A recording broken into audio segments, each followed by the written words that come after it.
The Boston Celtics had some dirty tricks that they played in the fourth quarter on the Chicago Bulls, and we're going to dive deeper into what happened last night around Joe Mazulla and Billy Donovan. And also, we have to talk about how AK has some plans to do with a Zach LaVine trade just around the corner. We're going to discuss all of this in this episode of Bulls Digest. I'm your host, Joey Mercer, and before we get into it there today, I just want to say that about 95% of you are not subscribed. So if you aren't already subscribed to the channel and you watch this content every day or you enjoy what you see for the first time, make sure to go down below, hit the subscribe button, and turn on the bell for notifications. And every time we will upload, you will be notified. It is 7 days a week, of course, and you won't have to search for this content anymore. So without further ado, let's get right into the first topic of the day. We have Mazzulla's dirty move. So, the Celtics obviously were clear. They were into the next stage of the in-season tournament. However, they did have a bit of a stipulation to do with the Orlando Magic with the point differential. I really blame the league for how they made the point differential system work. It should have to do with seeding a little bit more than just point differential. And I really don't like how late in games, when teams are up by so much, they have to pull these different tricks to kind of make sure that they get extra points on the board to surpass another team and get into a better spot when it comes to the next round. This is exactly another case that happened last night when the Celtics were up by so much against the Bulls and decided to play a hack-a-shack situation. So the first thing I saw in the article I read on it was the uncomfortableness of Tuesday night's Celtics versus Bulls game, specifically the fourth quarter, wasn't lost on Boston coach Joe Mazulla. With Boston up 111-79 and just over 7 minutes remaining in the game, Mazulla and the Celtics began intentionally fouling Chicago center Andre Drummond to send him to the free throw line. This decision to take this approach stem from the point differential the Celtics were attempting to navigate in the NBA's new in-season tournament. Boston needed a big win over the Bulls, as Jake Fisher of Yahoo Sports reported their pre-game Magic number was 23 points, one better than the Magic's 22-point differential, and the team was also tracking the Nets game against the Raptors for tiebreaker purposes, as Brooklyn also had a chance to advance with a big win. So, that is all that it has to do with. They played this trick of hack-a-shack on Andre Drummond, which seems really disrespectful in the grand scheme of things with basketball, but the Celtics came out and said they had to do it because of the point differential. So really, I am more upset with the NBA for how this in-season tournament has all been kind of gelled together. It doesn't seem like the rules are really entirely clear. A lot of the players weren't really in the know of what was going on in the tournament, as Bones Highland, I believe, before it came out, said that he wasn't really sure what was going on with it when the press had asked him about it.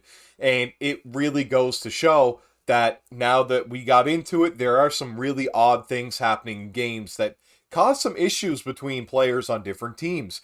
Players aren't very happy. We saw DeMar DeRozan get ejected because of a shot by Pascal Siakam from three, and then Scotty Barnes taunting him. So that leaves a bit of a sour taste in your mouth as a Bulls fan when there wasn't any need of anything happening first or last. The second part I read was a tweet from Casey Johnson.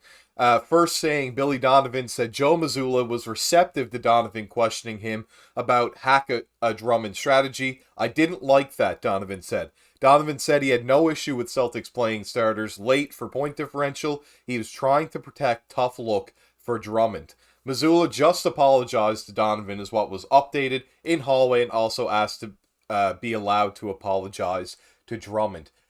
It's got to be really demoralizing as a NBA player in Drummond. He was shooting about 64% from the free throw line before last night, which is one of the best marks of his career, and he is known for struggling from the free throw line, and that is definitely the worst shot on the floor for the Chicago Bulls in that situation. But I don't think that Billy Donovan had his players out there really stepped on the gas in an in-season tournament game that wasn't going to get them in any better seeding, because they've been eliminated from in-season tournament play, and these games are just honestly a formality. So even though it might have to go against a regular season record, it's still a little bit of a mix for me, honestly, overall in the in-season tournament. still, I don't think that there would have been much of an issue with Boston. Maybe if they just played harder. Maybe if they had got off to maybe a bigger lead. I don't think that it should have had to lead to them having to intentionally foul Drummond. I don't like when teams do that. I remember when the Rockets did it now several years back against the Clippers with DeAndre Jordan. Teams did it against Andre Roberson when he was such a bad free throw shooter. I don't like that when players, they should be better free throw shooters. Don't get me wrong if you're spending that much time in the gym, but some players just aren't that great, and it really, I just want to see basketball. It's not good for the fans, and it's not a good product for the NBA to be delivering, as people on League Pass are going to eventually just turn off the TV, seeing a guy shoot free throws that they know aren't going to go in for their team, and that's what was really frustrating for me watching the game last night. Next thing I saw, and it was, after the game, which the Celtics won 124-97, Mazulla addressed precisely how the situation played out and what he told Donovan. When I started to hack a Drummond, Billy Donovan thought we had to win by 22, but he didn't know the ramifications of what was going on in the Brooklyn-Toronto game, Mazulla said, courtesy of NBC Sports Boston. And so I just had to explain to him, this is what our people are telling us, this is what we have to do, this is the process towards protecting our lead. It gives us the best chance to win and advance, and so credit to him for understanding that. Yeah, so once again, it all goes back to these rules in the in-season tournament not being very understanding. It's very strange. Like, Donovan thought it was 22. Then Mazulla, they had to check on the Brooklyn game. Now it's 23. It's a whole lot of a mix with this, and it seems like, yeah, that makes sense if it has to do with, like, a playoff wildcard seeding, different things like that. That's fun at the end of the year, but in the wake of just the middle of the regular season, this is something obviously we haven't dealt with before, and I think it's going to take some time for the whole league to understand this in-season tournament, and maybe a couple of years before we really understand as fans what is going on in front of us, so we have a better understanding of why a game like last night wasn't enjoyable to watch for the remaining 7 minutes as a Bulls fan. The next thing that we're going to talk about today is AK seeking a LaVine trade. So yes, Arturas Karnisovas, he has gone out and said multiple times that he's looking for a Zach LaVine trade. He's looking to see what pieces are available on the market, as they're off to a really rough start, and it almost feels like if you're an AK seat, that your job might be in jeopardy because the Bulls should be better than they are. He actually came out and said this when people asked about LaVine and other people being traded.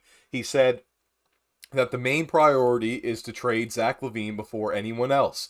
LaVine is the main organizational focal point for now. In fact, league sources said that, at least for now, Karnisovas is responding to inquiries on other players by saying he wants to see what the roster looks like post-LaVine trade first.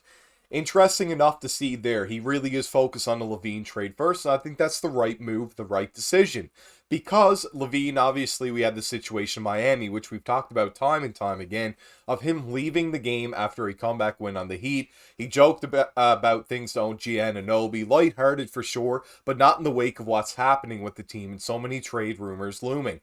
It doesn't make sense if you're going to joke about that with another team's player when nothing was even mentioned and there's so many trade talks happening about you. It just doesn't seem entirely professional on Zach's end. So, overall, I do agree that a Zach LaVine trade has to happen before we move some other pieces, unless the pieces are included in the Zach LaVine trade. Hopefully a trade can happen soon so we can move on from all the drama with Zach LaVine, but until one does, we will keep you up to date with everything you need to know with the Zach LaVine trade, if any moves happen on the team, and everything you need to know with the Bulls, as we here on Bulls Digest cover it all. So, I can't wait to see you in the next video. This has been your host, Joey Mercer. Make sure to go down below, like and comment on the video, and I can't wait to see you in the next one. Signing out.